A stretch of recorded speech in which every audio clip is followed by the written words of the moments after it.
Baik Bapak Ibu dosen, Assalamualaikum warahmatullahi wabarakatuh. Kembali lagi dengan saya di channel Mimbar Intelek. Terima kasih Bapak Ibu dosen yang terus memantau perkembangan dunia dosen melalui channel Mimbar Intelek ini.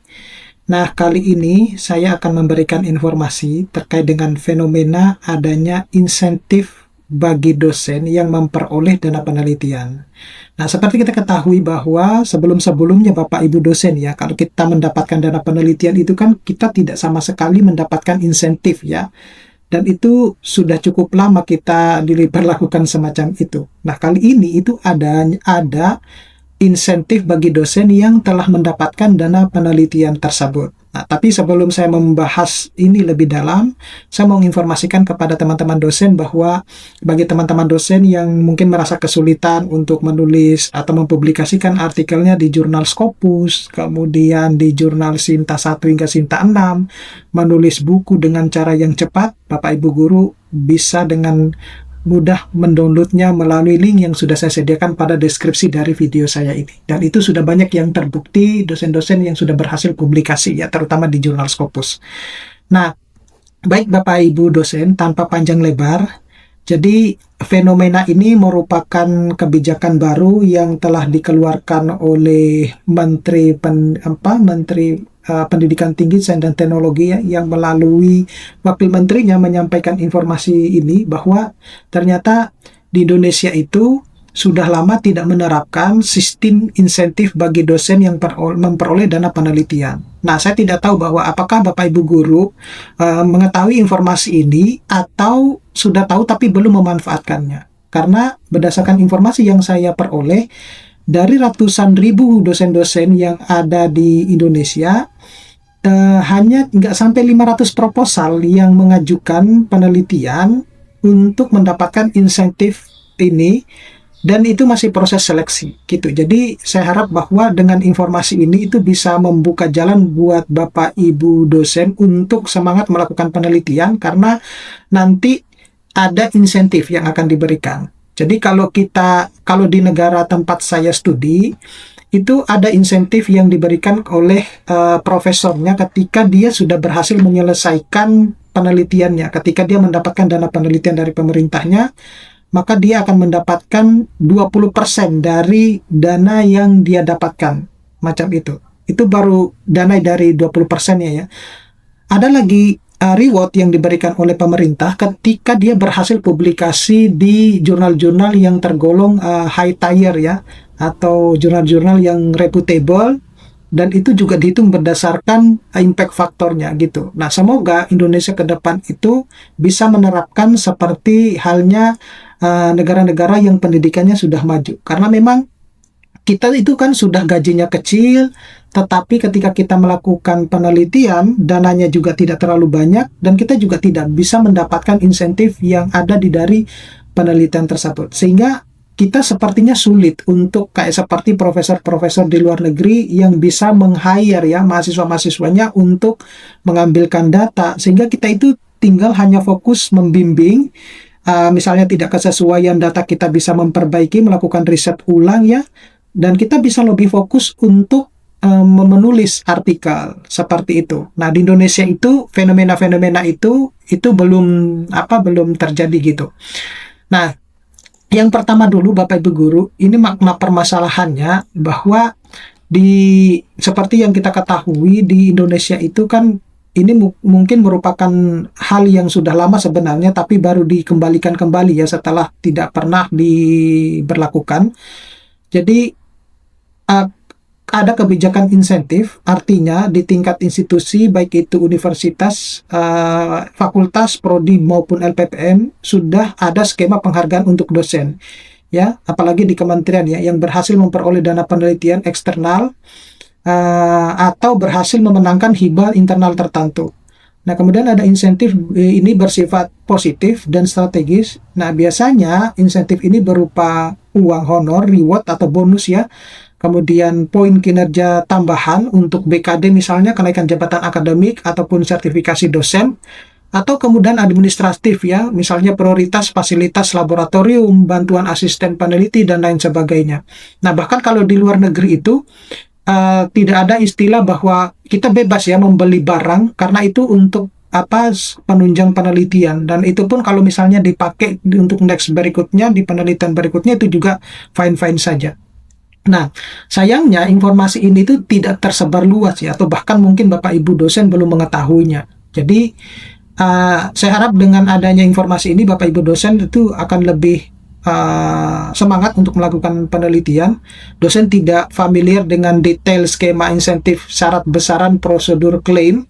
Dosen merasa informasi tersebut itu hanya orang-orang tertentu saja yang tahu gitu ya. Nah, akhirnya insentif ini tidak berfungsi optimal bagi pendorong perilaku. Sebenarnya kita bisa mendapatkan informasi ini sudah lama ya Bapak Ibu guru, Bapak Ibu dosen ya.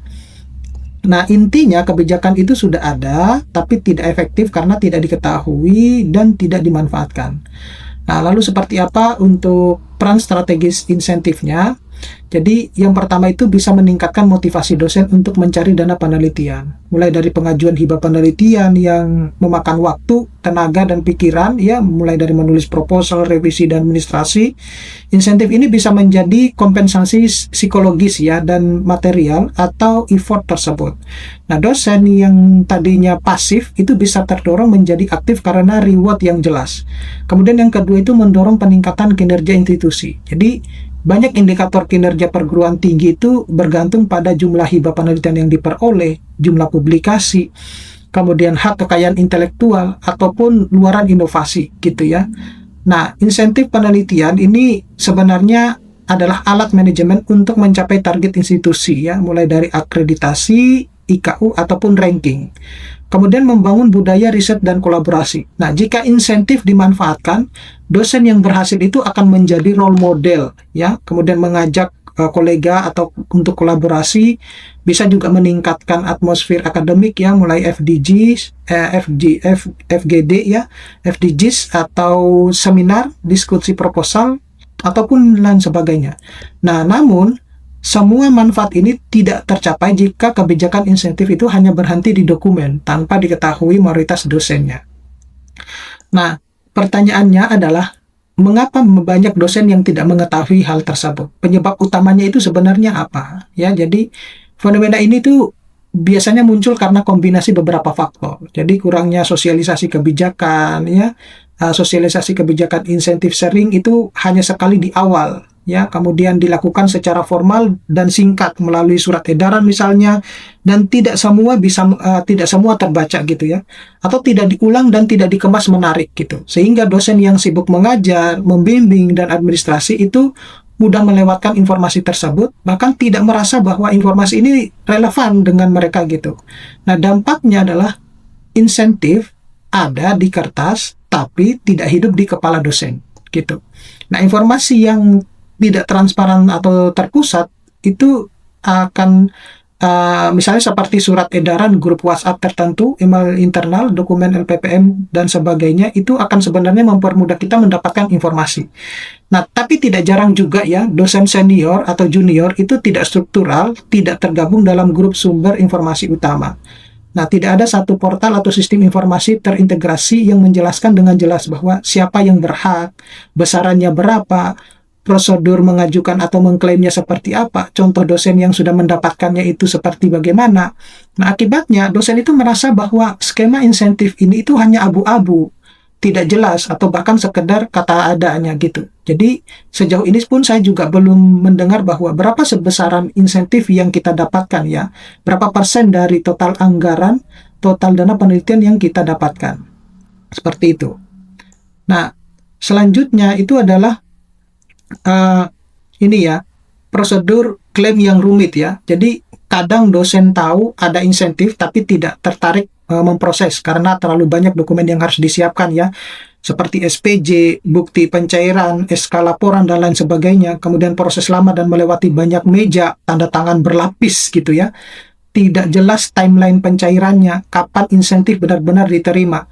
Nah, jika effort untuk klaim dirasa lebih besar dari nilai insentif, dosen cenderung berpikir bahwa sudahlah, tidak usah diurus, terlalu ribet gitu ya. Nah, ini juga memasuk kategori tidak memanfaatkan informasi, meskipun sebenarnya sudah mengetahui. Nah, ada juga budaya organisasi yang kurang apresiasi secara nyata gitu ya. Jadi, di beberapa lingkungan apresiasi terhadap prestasi penelitian itu masih minim gitu. Jadi tidak ada pengumuman resmi tentang dosen yang berhasil memperoleh dana, tidak ada juga rekognisi di forum formal seperti rapat senat, yudisium, dan lain sebagainya. Pada akhirnya dosen itu merasa bahwa saya kerja ekstra untuk hibah, tapi di kampus sendiri tidak terasa apresiasinya gitu ya. Insentif yang ada itu terasa kurang berharga secara psikologis. Nah, hal ini tuh bisa melemahkan efek insentif bagi pendorong motivasi. Nah, ada juga kurangnya literasi ya dan kepercayaan diri dalam riset. Nah, ada juga faktor psikologis dan kapasitas, misalnya dosen merasa bahwa saya tidak cukup kuat dalam metodologi ya, misalnya untuk bersaing di hibah eksternal. Menulis proposal itu susah, tingkat kompetensinya tinggi. Nah, insentif yang ada tidak cukup untuk mengatasi self-doubt ya. Kalau belum yakin bisa menang hibah, informasi insentif pun merasa jauh dari dan tidak relevan. Nah, jadi walaupun tahu, mereka tetap tidak tertarik manfaatnya gitu. Nah, selanjutnya itu dampak tidak termanfaatnya insentif ini. Jadi ada kinerja penelitian yang rendah, ketimpangan produktivitas dosen, hilangnya potensi inovatif, serta minimnya jejaring eksternal ya. Karena ya itu kita hanya hidup pada hidup pada internalnya saja. Jadi semestinya kinerja penelitian institusi itu harus optimal ya, tapi sayangnya tidak optimal gitu. Kita selalu merasa bahwa jumlah proposal hibah eksternal yang diajukan itu rendah.